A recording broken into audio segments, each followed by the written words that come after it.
FM Live Drama. Hello mga idol! Ako nga pala si Mara. Hindi ko tunay na pangalan. Sabi nila, kapag mabait at mapagpasensya ang boyfriend mo, swerte ka. Pero minsan, ang sobrang kabaitan, nagiging dahilan para abusuhin mo ng hindi mo namamalayan. Isa nga pala akong event organizer. At ang boyfriend ko ay isang graphic artist, mga idol. At dahil time-consuming yung trabaho ko, guilty ako na may mga pagkakataon na naisasantabi ko ang boyfriend ko. Dahil sa isip ko, maiintindihan naman niya ako, mga idol. At yun pala, ang malaking pagkakamali ko. Maraming salamat po sa pagtanggap ng kwento ko. Muli, ito po si Mara. And I thank you.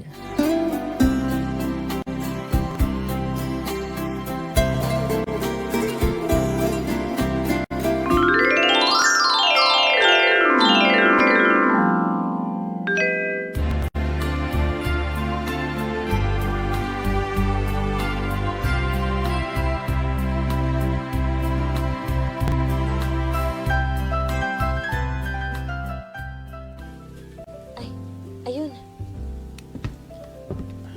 Babe! Oh, babe. I'm sorry I'm late ha. Hello. Okay lang. Sige, upo ka na. Init? Okay. Ano, kamusta? Okay lang. Nakausap ko na pala yung manager para sa ating pinaplano na coffee shop. Yung business plan, nalatag niya na sa akin. Nakausap ko na rin siya. Buti naman babe, pasensya na talaga, hindi kita nasamahan ha. Ikaw na tuloy yung umasikaso ng lahat. Paano naman kasi, mayroon kaming client, sobrang dami ng demand, kaya natagalan kami ni Esmeralda.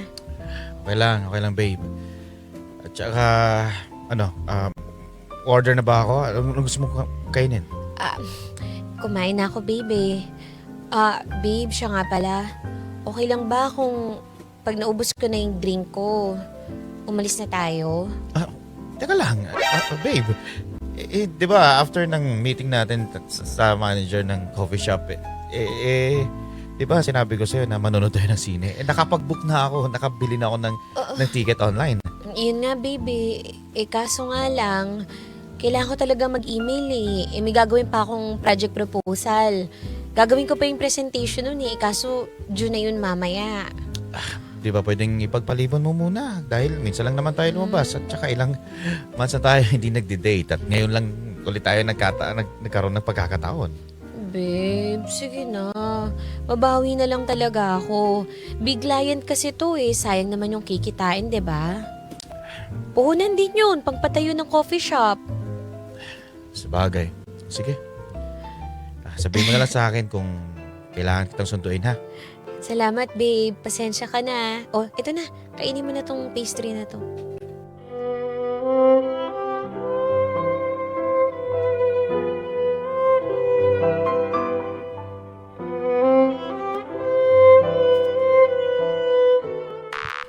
Yes! Woo! Grabe na ba? Let's party! Yeah, cheers! Cheers! Grabe, ang galing mo ha. Na-close mo yung deal natin ha. Siyempre naman, nandyan ka, no? Tandem to. Kaya, alam mo na, nasungkit natin yung deal. Ay, nako, hindi talaga ako nagkamali ng pinartneran. Ang dami nating event ngayong buwan na to Bongga, kotang-kota na. Sureness, yung mga iba ko nga gagawin pinagliban ko na dahil sabi ko, hindi ako pwede sa ganito. Fully booked na kami. For the first time, may tinanggihan na tayong client dahil sobrang puno na tayo. True! Again. Sabi ko, next year teka. sila magpabook. Ano yan? Hindi ko pa pala na-text si Rowel. I-text Oh mo na. my God. Kung gusto mo, i-text mo siya tapos pasunurin mo na lang. Sabihin mo kasama ako. O hindi magagalit yun kasi hello, Wednesday pa lang nagbabar tayo tapos hindi ko sinabi agad. Ayun na naman. Nagsa-celebrate lang naman tayo. Ano? Teka. Text ko na lang siya. Hindi na ako. So, ay hindi. Sabihin ko na lang nakatulog ako. Huwag sabihin mo nakatulog ako Nakatulog ako. Sorry, hindi ako nakapag-chat. Ayan, sent. OMG! Nagsisinungaling ka sa boyfriend mo. O hindi naman. Alam mo yung mga, minsan, kailangan mo din ng mga white lie. Pag nagka-shota ka, ganun-ganun. Sa baga. Mabait naman to si Roel eh. Oo nga. In fairness sa kanya, ha? Oo, sabi. Ayan, nag-chat na. At sabi, Ayan. Sige, ituloy mo na lang yung tulog mo. Okay! Perfect! Safe na tayo! Safe na! Paano? O sige na. Uy, teka, Mag-order ha? pa ako ng isang bucket. Teka lang, basta yung mga ipopost nating mga picture, i-hide mo kay Roel ah. Ay, oo, para hindi niya malaman. Yeah! Teka, cheers! Cheers! Cheers! Cheers! Woo! Congrats!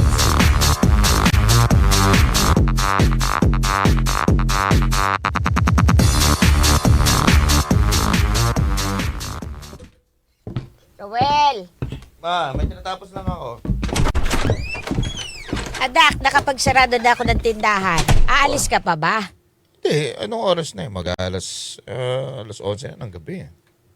Ah, di ka na aalis. Ay, hindi na. Nila ko na yung gate eh. O sige, wala naman papasok doon. Sigurado ka? Eh, di mo ba susunduin to si Mara? Baka mamaya bigla ka na umalis.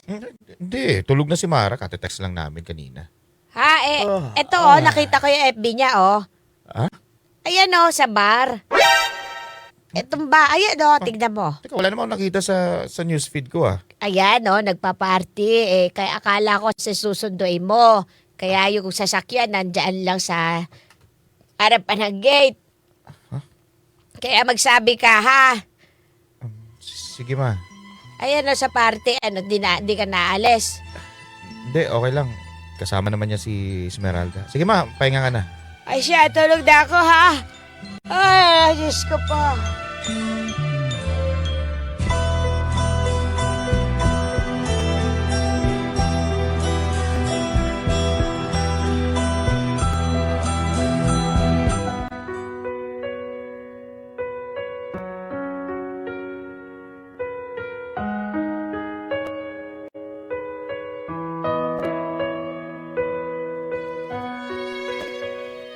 Nalaman din ni Roel ang sikreto ko na pumarty ako kasama yung kaibigan ko. And as usual, pinatawa din naman niya ako kaagad mga idol.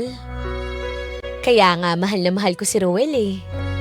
Dahil okay lang lahat sa kanya. Kahit marami akong white lies mga idol. From then on, hindi ko naman sinasadya pero mas dumami pa yung mga white lies ko sa boyfriend ko. At kahit mabuking niya pa ako, isang sorry ko lang naman, absuelto na kaagad ako eh. Kaya sobrang laking tuwa ko talaga mga idol. Dahil mas marami na akong oras para makapag-focus sa trabaho ko.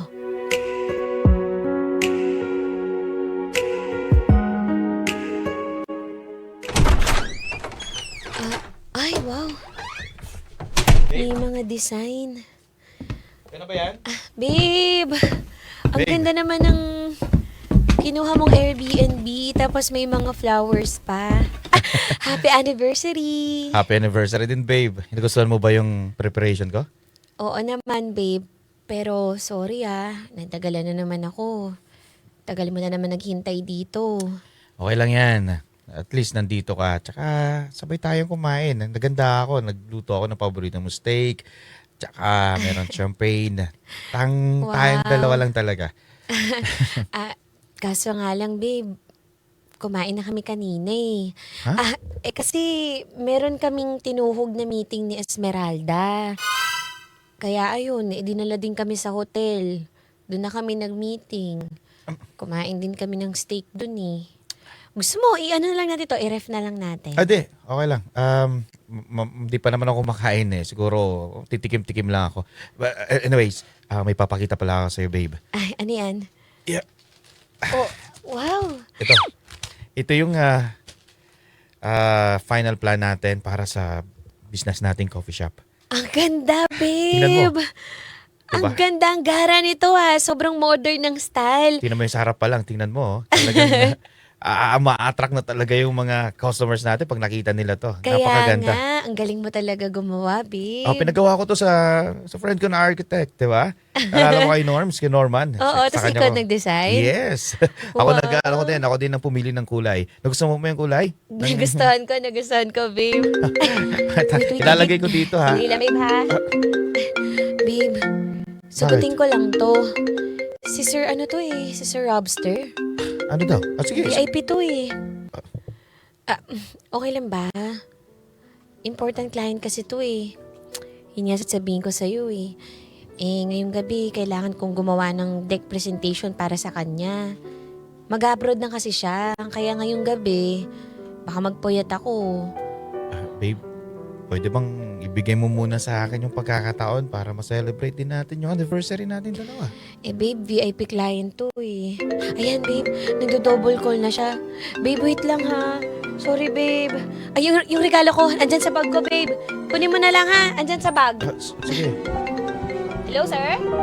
Yes, sir.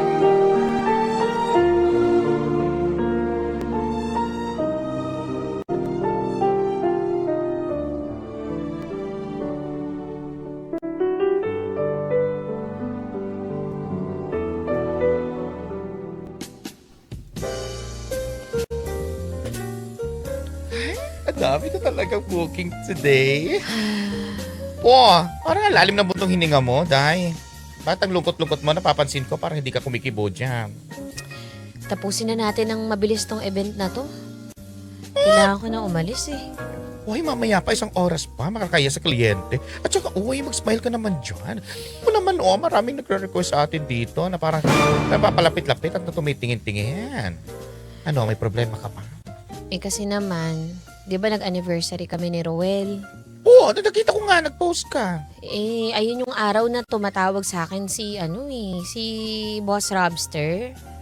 Ay, yung big time na natin, Oo. kliyente. Alam mo ba, 2 araw na ako hindi kinokontak ni Roel. First time yun Kaya alam ko galit talaga yun eh. Ako, tawagan mo na lang para magkausap kayo. At saka, Tawag na nga ako ng tawag eh. punta mo sa bahay di nila. sumasagot.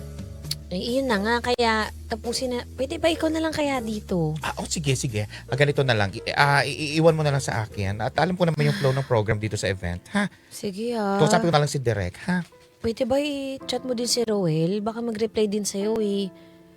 Kaso baka medyo galit din sa'yo yun eh. Kasi lagi niya sinasabi, bad influence ka daw. Hoy!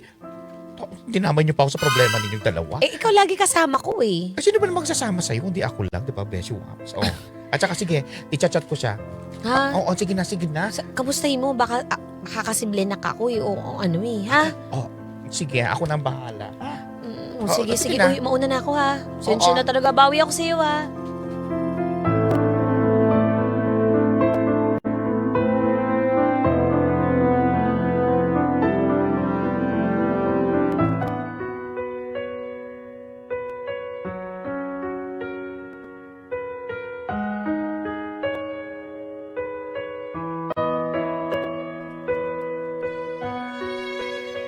Mga idol, sa kauna-unahang pagkakataon, nakaramdam ako ng takot dahil alam ko na sa puntong ito, galit na sa akin si Roel. Sinubukan ko siyang puntahan sa bahay nila ng ilang beses. Pero hindi din sinasabi ng mama niya kung saan siya nagpunta eh. Alam mo yun, sobrang sakit sa pakiramdam kasi pakiramdam ko, iniwan ako ni Roel sa ere mga idol. Pero alam ko na in reality, ako pala ang matagal nang nang iwan sa kanya sa ere. Kasi I always choose my career over him. Kaya months, years have passed. Wala nang Roel. I never got the chance to say sorry. And goodbye mga idol.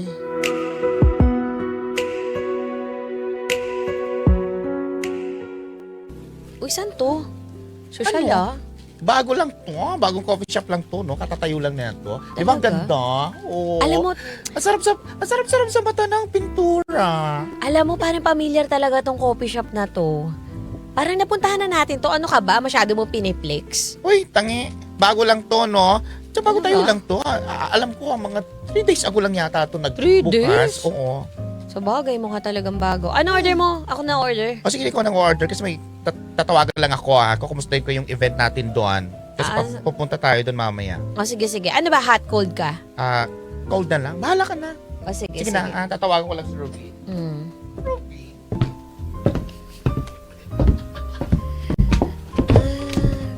Parang pamilyar talaga tong coffee shop na to eh. Excuse me. Excuse me. Yes? Bar- Mara? Ruel. Oh, Mara. Napadpad ka dito. Ruel, ang ginagawa mo dito? Ano to? Ba't di ako natatrabaho na? No, actually ako yung manager. Ako na manager ng coffee shop na to. Manager o sa'yo to? Owner. Manager, owner. Grabe, big time ka na. Kaya pala sabi ko kay Esmeralda. Ayun sa Esmeralda kasama ko. Talaga Nagkausap ba? lang sa labas. Oh. Kaya pala sabi ko, familiar tong coffee shop. Ito pala, parang ito nga yung drinowing mo dati, no? Pamilya na pamilya talaga sa ito. Naalala mo ba nung anniversary natin, pinakita ko sa yung layout nito, final layout at saka final plan? Ito na yun. Tingnan mo, ayun, sa pader. Naandun yung picture, pinalakihan ko lang ng frame. Yan yung pinakita ko sa'yo, kaya lang iniwan mo lang eh. Tsaka hindi mo malang tiningnan. I'm sorry, Ruel, ha? Teka. Ano yan? May sing-sing ka na? Yes. Kasal ka na? Married na ako. Actually, wala si Mrs. eh. Kasi yung Mrs. ko pumunta doon sa kausap naming manager din na mag-manage ng isa pang branch namin doon sa ibang lugar naman. Wow. Asensado ka na talaga. Natupad mo na yung pangarap mo ng coffee shop. Actually, oo. Ikaw, Mara, kumusta? Ano na balita sa'yo? Medyo hindi na kasi tayo hindi na ako updated sa mga SOCMED mo eh. Nagtayo ako ng mas malaking agency na kami ngayon ni Esmeralda. Nice. Tapos, nagtayo din ako ng lights and sounds. Teka, okay ka lang ba? Ito. Sorry. Hindi ko mapigilan eh. Hindi ko akalain kasi dito tayo magkikita sa coffee shop. Kaba, okay lang yan. Mara, actually, mas okay na nagkausap tayo dahil alam ko naman, di tayo nagkatuluyan pero baka hindi nga tayo para sa isa't isa. Okay lang yan, past is past. Sorry, Ruel, ha? Alam mo, hinahanap talaga kita. Gusto ko talaga sabihin sa'yo na sorry. Sa lahat ng mga naging pagkukulong ko sa'yo dati. Alam mo, umaasa nga talaga ako na sa isang coffee shop doon kita makikita eh. Nakita nga kita. Kaso lang, taken ka na pala. Sorry. Okay lang yan, Mara. Alam ko may taong deserve na magmamahal sa'yo. Para sa'yo yun. Salamat. Mga idol, may kwento ka bang gustong ilabas sa yaman o sakit? May handang makinig. I-chat mo lang kami sa Facebook page 93.9 IFM Manila para bigyang buhay dito sa IFM. Dahil ang kwento ng idol, maririnig ko na yarn. Hindi lang sa radyo. Ang IFM live drama ay nasa Spotify na rin. Available din sa YouTube at Facebook. Grabe naman yun! Sabi ni Jeff Tuds, buti hindi sumigaw si Sir Robster daw ng last 2 minutes. Buisit ka. Kaya nga, VIP client pa naman yun si Sir Robster. Ayan, sabi ni Boss Bilo, pinagtagpo pero di tinadhana. Grabe. Saka napakasakit tong kanta natin. Ha? Sobrang Kung sakit ha. Sa mga broken pasintabi po, talagang saksak puso, tulo ang dugo. Hoy, si Idol Myros ha, dami mo naman pinapaiyak ha. Kaya nga. Yan yung title, di na babalik by Myros. Yan. Sakit. Pero yun well, nga. ganun talaga. Totoo yan. Yung sabi nga natin, may mga pagkakataon talaga na akala mo itutuloy, magpapatuloy, pero may hangganan pala. Correct. At ito ang isa sa mga lesson, mga idol. Kahit gaano kabait ang partner nyo, may hangganan po yan kapag pakiramdam nila, hindi na sila vina-value sa isang relationship. Kaya, Diba? Huwag abusuhin yung mga taong ganong kababait. correct. I-assess mo na yung sarili mo ngayon, ha, mga idol, ha. Pinapabayaan mo na yung partner mo. Ikaw lang ba yung parang ikaw lang ba yung naggumagalaw tsaka hindi mo na pinapakinggan yung partner mo? Nako, isipin mo ngayon baka mamaya lumayo na sa'yo yan ng tuluyan. Correct. Alam nyo, wala namang masama na ayusin nyo yung ano nyo yung karir ninyo Oo. Siyempre, para sa ikagaganda yan ng buhay mo, ng buhay nyo together. Pero siyempre, balansehin mga idol. Hindi yung ang nagiging sakripisyo mo ay yung boyfriend mo o yung asawa mo. 'Di ba? Kaya balanse lang mga idol. Pakiramdam nyo pa rin sa kanila sa kahit maliit na paraan na binavalue nyo sila at minamahal nyo pa rin sila ng todo. Yan, at saka ito, dagdag ko lang, kailan huli, no, na kinumusta mo ang partner mo? O yun. Totoo Diba? yan. Kinumusta mo ba yung asawa mo? Kinumusta mo ba yung jowa mo? Kumusta ka na? Kailan? Yan. Siguro matagal na, di ba? Doon pa lang sa simpleng kumusta, mas napapakiramdam nila na kasama ka pa rin niya. Yes. May pakipapala to Oo, sa may akin. pakialam. Kasi kinukumusta yung araw ko. Oo, kasi may mga asawa na hindi na nagkukumustahan. Yes, parang daily update. Eto, magbabayad na ng kuryente. Oo, parang ito, ganito na lang to. Ito na yung bayaran, magkano, ayan, ito. Pero kinumusta mo? Kumusta ka? Kumusta yung araw mo? Kumusta ang trabaho mo? Kumusta biyahe mo? Yes. Totoo Diba? yan mga idol. Iba pa rin yung sa pakiramdam na Oo. may alam niya na may pakialam ka sa araw-araw Yes, niya. totoo yan. Hindi lang yung Oo. basta yung daily needs nyo na ang kailangan nyo atupagin. Pampastrong ng relationship yun Yan. Kaya sa mga idol natin dyan, tuloy lang, laban lang. Ate! Anong FM station ang pinapakinggan mo? IFM! Ano ulit? IFM! Ano? IFM nga ni! IFM nga ni! Oh, man! Narinig ko na yan!